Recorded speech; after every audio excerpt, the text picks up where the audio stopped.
everyone, welcome back to Stone Cell Homestead. I'm Kim, and today I am working on Every Bit Counts challenge that Jessica from Three Rivers Homestead is hosting, and I am doing rutabaga. I hope you can see that. The rutabaga is a root vegetable, and I'm going to be canning it, pressure canning it. I have found that we really love this. It's the first time I've ever grown it, so that's what I'm working on. So I'm just going to begin peeling here, get these all peeled, and then I will cube them and get them into the pressure canner. Also, congratulations goes out to Bucket List Homestead, Lynn. She has reached 2,000 subscribers. So congratulations, Lynn. I know that is a great goal that you had for yourself by the end of the year. So again, congratulations, and you are very blessed. Glad to have that. And also in regards to Lynn, she will be also collaborating a September challenge, and I believe it's called Stock Up September. I could be wrong on that, but I will try and link that in the description below. It is an open collaboration, which means anybody can join. So check out her channel and support her channel as well. And I'm going to continue to peel these rutabaga and get them cubed up. And I will be back for when I start jarring them up. Okay, so I've got all my rutabaga peeled. Now I need to cut these in uniform slices and cut the bad spots out. And I'm going to try and keep them, I shouldn't say slices because I'm actually doing them in cubes. And I'm going to put these in the jars and get them all jarred up. This is my, like I said, this is my first year doing rutabaga. And I don't know a lot about it, but we know we love it raw. We thought it had a little bit of a taste like kohlrabi, if you know what that is. If you don't know what that is, let me show that to you. This is what a kohlrabi looks like. It has big leaves out of it that come out the top here.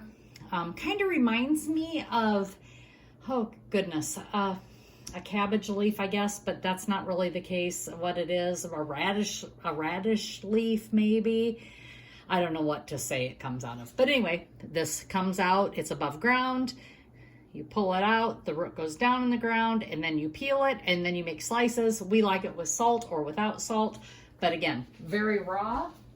It kind of reminds me of the flavor of kohlrabi, but and actually the texture.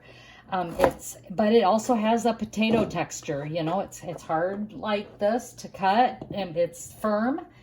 I just don't know how to explain it. Maybe a turnip, but not the flavor. I just don't know a lot about it on where it comes from, but I know we like it, and they say it's great in soups and stews. So what I'm doing here is I'm just cubing it up for pressure canning and getting that ready, and then I'll get them all in the jars. My guess is I won't have enough to fill the canner completely with 9 pints because I just don't have that big of a harvest with these. So I'm going to get as many as I can. Remember, every bit counts. That is just where we're at with this right now. And it's dark outside right now. It is Sunday evening right now.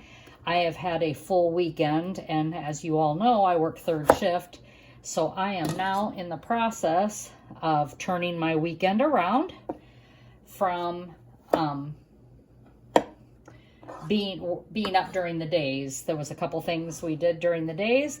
I usually try and sleep normal, which would be during the day when I'm off work.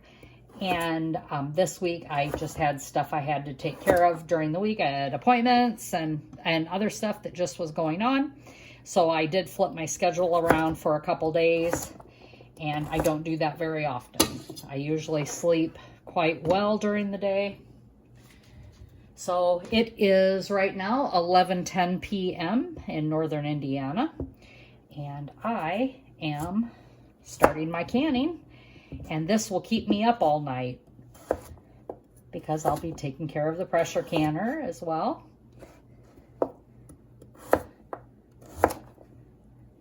Now see, there is a bad spot in here. I started to cut that out when I was cleaning it and noticed it, and I thought, well, when I chop it up, I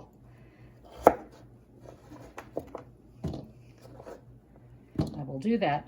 What's nice about a root vegetable is you don't have to do much to it. It's a raw pack, fill it with water, put it in the pressure canner, add salt if you want, and pressure can.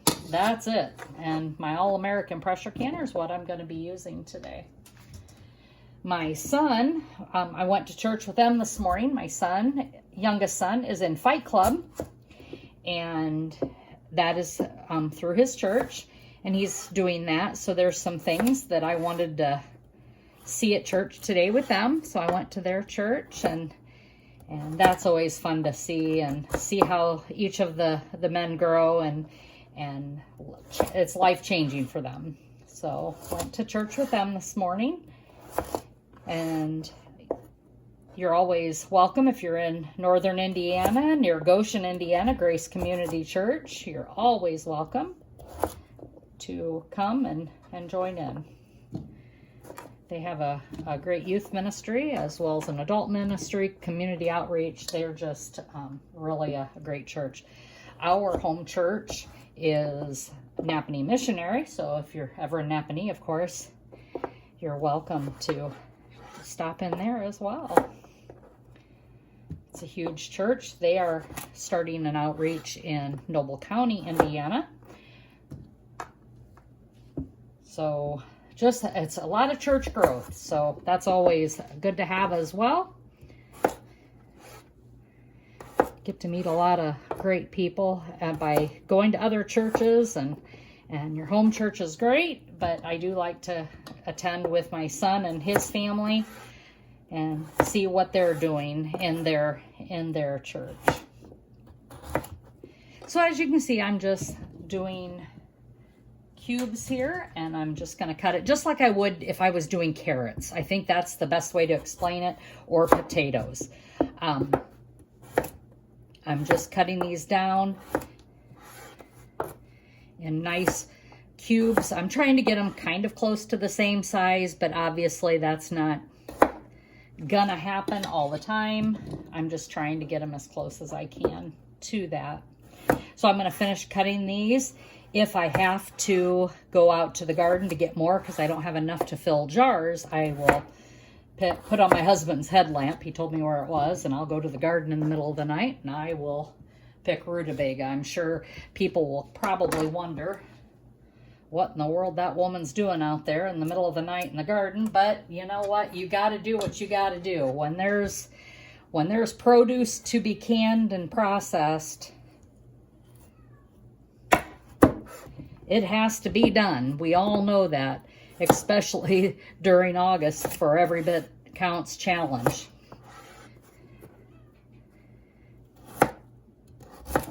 So I hope you're all enjoying my previous videos of canning. I've got quite a few going on there. I did some tomato soup. That was my most previous video. This next few weeks, you're going to probably see a lot of tomato videos. I'm just letting you know because I've got tons of tomatoes. I actually went and purchased a little tiny 7.1 cubic foot freezer through Facebook Marketplace, and it ended up being somebody that I knew.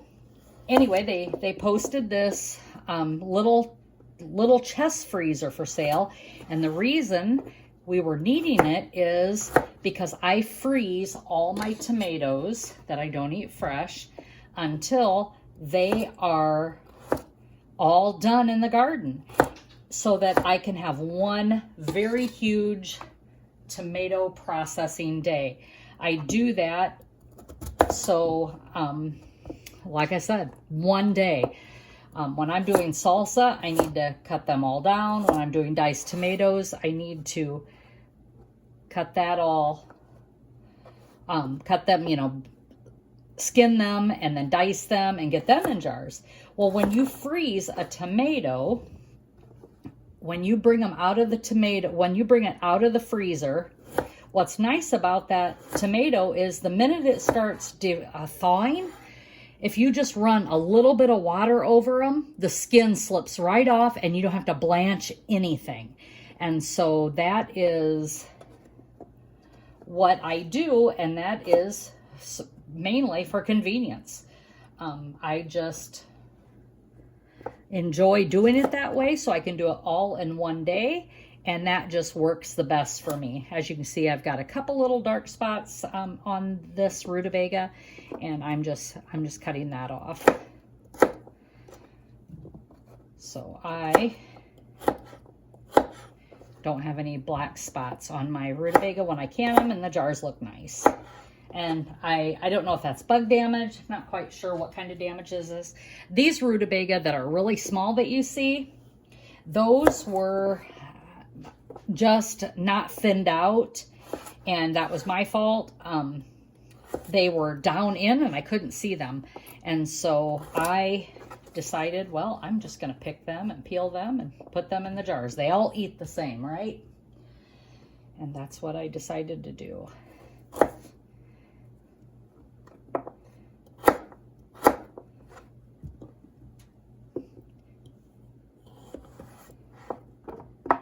So while I finish doing this, I will get this done, and then I'll bring you back for when I am jarring it up. Hey, water is boiling. I'm going to put my rutabaga in the pot here.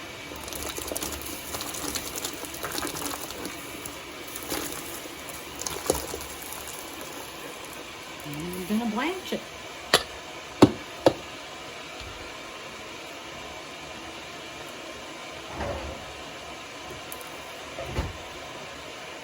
Looking for my spoon here. I'm going to use. Just going to give that a quick stir here just to break up those pieces so it's all getting blanched. Set my timer for 5 minutes. So while I'm waiting on this 5 minutes to be up for the blanching of my rutabaga, I'm just going to go ahead and put a half a teaspoon of salt into my pint jars. So it's in there. I'm not sure that I will have enough to fill 8 jars, but I'm just going to get 8 jars ready. So my lids are all cleaned, the jars are all cleaned, and I did discover I am out of pint jars downstairs in my stock. I didn't realize I had been through that much, but I'm going to have to either buy some or hit my Uncle Rich up for his jars, and he said I could have them, so I'm thinking I'll be fine, but I am really low on jars.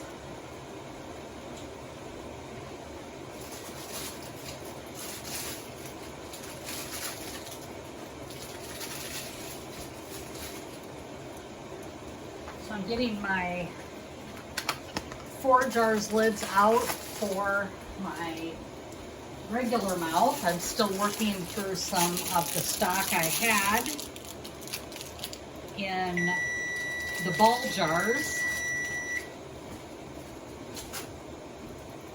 And I want to get those used up first before I switch into the other jars. So I've got them all washed here. I'm just going to set these right here so they're ready to go. I'm getting my jar lifter. As you heard, my timer went off, so I can start jarring these up. Get that up here. here is my debubbler, and I have a tool here, and I'm just going to stir this again.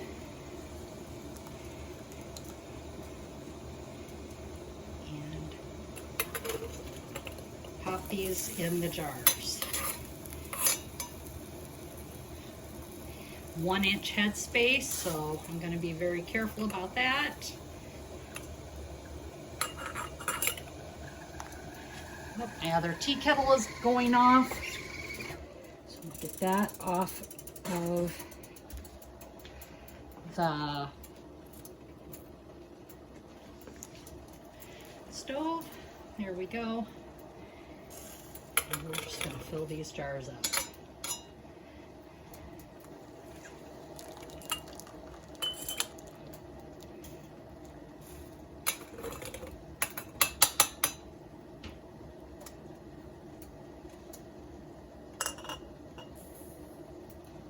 So of those of you out there that have canned rutabaga, what are your thoughts on it? Did you like it? Did you not like it? Like I said, this is the first time I've ever grown it, and we absolutely love it raw. So we're not sure how we will like it in the canning process. And I was watching a couple other videos that says that once you mix it with other things, even if it has a strong flavor, it is still good. And so I'm not really worried about the strong flavor. I may regret it, but that's why I'm only doing this small batch. Whatever doesn't fit in these jars, I will freeze. Since it's already blanched, I'll just put it in the freezer, and then I will be able to see what we like the best. And it looks like I am going to get 8 pints with no trouble. I did not expect that. I didn't think I had enough to do that. So yay for me, this is a win.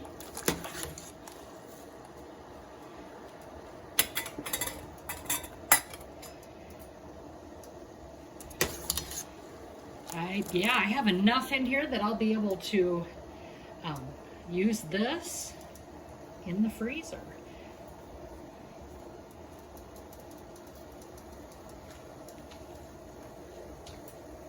So the next thing I have to do is put this in here, and I need to add some boiling water. That one's not quite full enough. I do need an inch head space.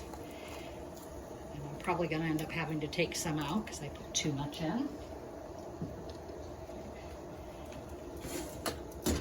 And it says I can just add tea kettle water, which I have filtered water.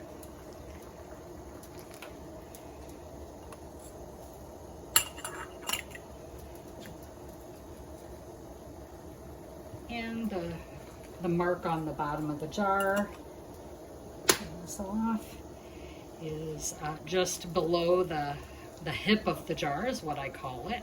The bottom rim is 1 inch.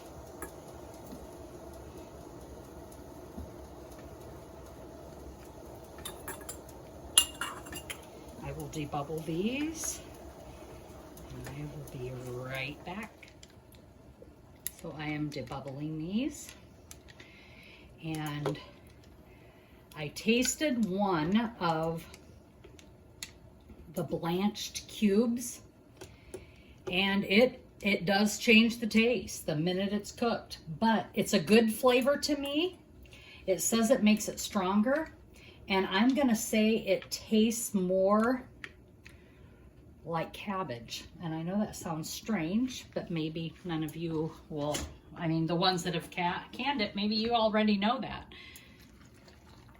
I see that I forgot a jar here.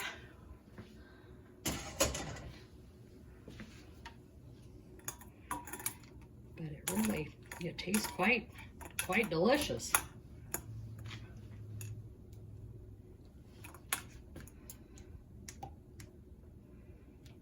Like I said, I believe I got a couple of these too full, so I'm gonna take my funnel out and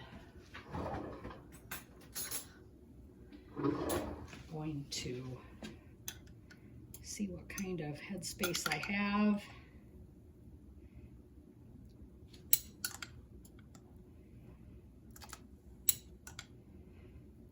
I don't want these too full because we don't want those lids to buckle.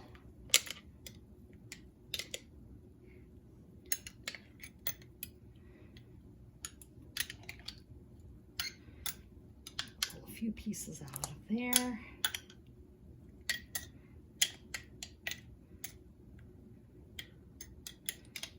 It reminds me of just doing carrots, I think. It's just, or potatoes. It's very much the same thing going on. Like I said, I don't want to put a couple more in there.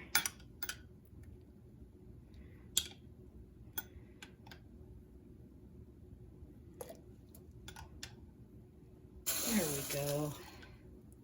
And since there is nothing sugary or sticky or fatty in this, I really wouldn't need to clean off the rims other than with a dry towel, but I am a creature of habit.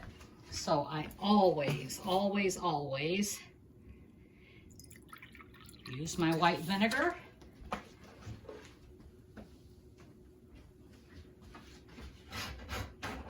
And my towel to clean off these rims. Grab my spoon again. This one looks still a little bit full.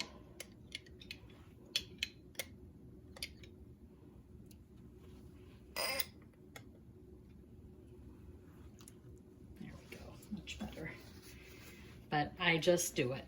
I just do it. It's just something that you've went to all this work. You don't want your product to not be good. Now, I'm going to grab a couple more chunks for this jar, because once I debubbled, I see I have a little bit more space there. I want the jars full of product with an inch headspace.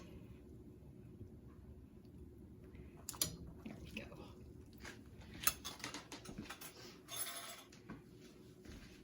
Okay, now I'm going to lid these up. So I got my lifter right here.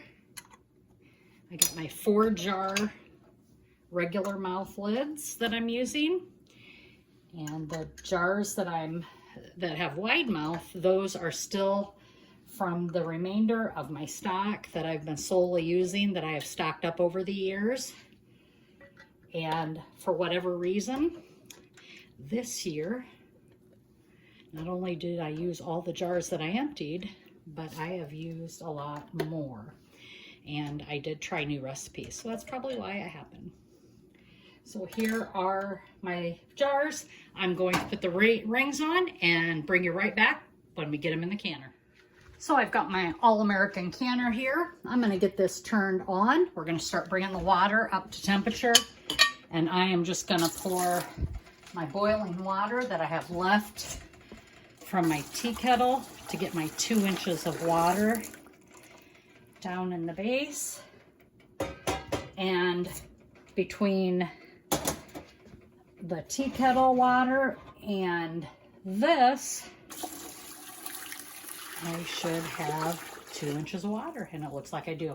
This little ditty right here I got from Azure Standard. It's an 8-cup stainless steel measurer. I use it like a tea kettle to warm up water for when I'm canning so I can fill jars. So it is a great piece of equipment to add to your canning stock. The leftover vinegar right here, I'm gonna throw that in there. And the reason I do that is so that I do not have lime deposits from my water. Even though that's purified water, does not matter. I still end up with lime deposits. So now that I've got all of that in there. I'm gonna finger tight these lids here. And I always forget to tell you, when I am going around the rim of that jar, I am feeling for any nicks, chips, or divots, any rough spots. I always do that just to make sure that nothing is there that will cause that to explode, seal, break. I do not want to lose product. And now's the time to check it before it goes into the canner. And if you need to change it, perfect time to do it before it heads that way. There's nothing worse than opening your canner and have a jar with the bottom that has broke out from thermoshock, or a lid that is blew off from a bad seal. And that has happened to me. User error. So just remember to check those things. Well, I gotta wash a lid. I just knocked one off. Get the rest of these on here. And again, just finger tight. I'm not tightening these down.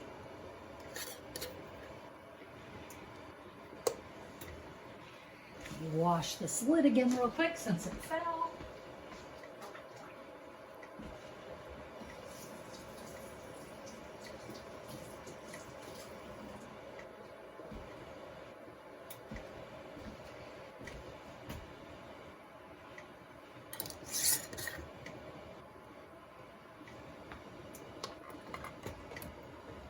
I see my water is already starting to boil in my canner. I'm going to make sure nothing is touching there. The one thing about this canner is it does not have a gasket. It has, sorry about that, my battery went dead. One thing about this is it has a gasket, or it does not have a gasket. It has a bevel, and you don't need to worry about a gasket. But you do need to rub olive oil around this bevel. And you do that so that it creates a seal. And I just use my fingers. And I make sure that it's all the way around.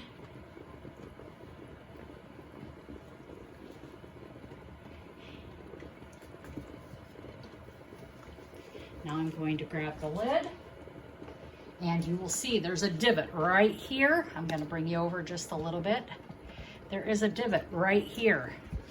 I am going to set this lid down on that and twist so that that arrow matches that divot. And as many of you know, my Tupperware tool is my scientific tool for making sure my lid is level. And I go all the way around, making sure, and it is a citrus tool. That's all it is, to make sure that this is completely level, as close as I can get it. Then I'm going to take the wing nuts and I'm going to tighten them across. And something I did not show you that I did is this stovepipe right here. I call it my vent pipe. It is clear. You should be able to see light through it before you put it on, which I've already done. Now this is already boiling, so it is starting to spew out water here, but it's not a steady steam. I'm going to go back around, make sure these are all snug. There we go. I don't want to miss that piece. This piece right here, I'm going to raise you up just a little bit, make sure you can see this. Right here, water is bubbling out of that, but it is nowhere near blowing out a steady stream of steam. Once it blows out a steady stream of steam, I will set the timer for 10 minutes. At that point, it will blow steam for 10 minutes, bringing all that air out of that canner. Once the 10 minutes is up, I will then add my weight. The All-American canner comes with a weight that has 3 weights on it, 5, 10, and 15. And I will be using 10 pounds of pressure for 30 minutes for these pints. Okay, so we've got a steady stream of steam. I'm gonna set this back here in my timer for 10 minutes. We're gonna let that go for 10 minutes, push all that air out of there, and then we will come back and add the weight. Okay, the time is up for the steam. It's vented for 10 minutes. I'm gonna add the weight at 10 pounds. And now I'm gonna bring this pressure up to 10 pounds of pressure, and then I will pressure can for 30 minutes for my pint jars. And we are up to 10 pounds of pressure, and we are going to set our timer for 30 minutes.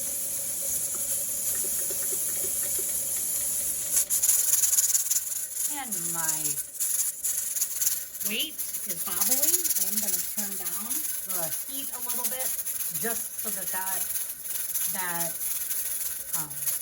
wiggles.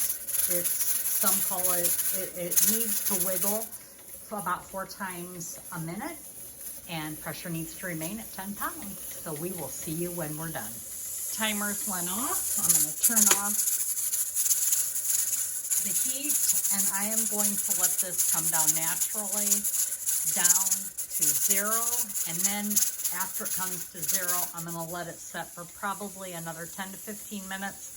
I want to prevent any siphoning or any buckling of lids, things like that. I just want to make sure that everything comes down and really cools down before I take that lid off. So the pressure is back to 0 here, and now I'm going to remove the weight, and then we will wait for about 10 to 15 minutes for this to cool off a little bit more. And we've waited a little bit, and now I'm going to undo these wing nuts across from one another,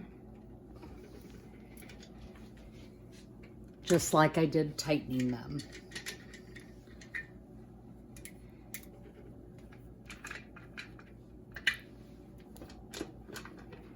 And when you take this top off, you're going to open it and turn it away from you, because you do not want that to get in your face.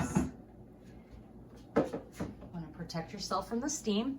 And you can see there's things still bubbling. I am going to just let this set before I remove them and give them a little bit more time to come down in temperature. And they're still bubbling, and I'm going to go ahead and remove these and set them on a towel, and we will leave these set for 24 hours and not touch them or move them. Once they have sat for 24 hours, then I will remove the rings, label them, and get them on the shelf. And they look wonderful. And definitely has a smell in the house. I'm not gonna lie to you, there's definitely an odor in the house. I've got my air purifier going, getting rid of it, and it kind of reminds me of boiled cabbage. That's the smell that I smell. And there we go. So here they will set. I'm gonna move you over here. Here they will set until 24 hours are up, and then I will, of course, clean them and remove the rings. So thanks again, everyone, for joining. I know these videos are long, but I appreciate you watching them and learning new skills. And of course, I love that you like and subscribe. I always appreciate the comments. So thanks again, everyone. Have a great evening. It is now 1:54 a.m. and I'm going to be relaxing for a few minutes, probably a couple hours before I head to bed so I can sleep for my next work schedule. And as always, be blessed and laugh as much as you breathe. Have a great day, everyone.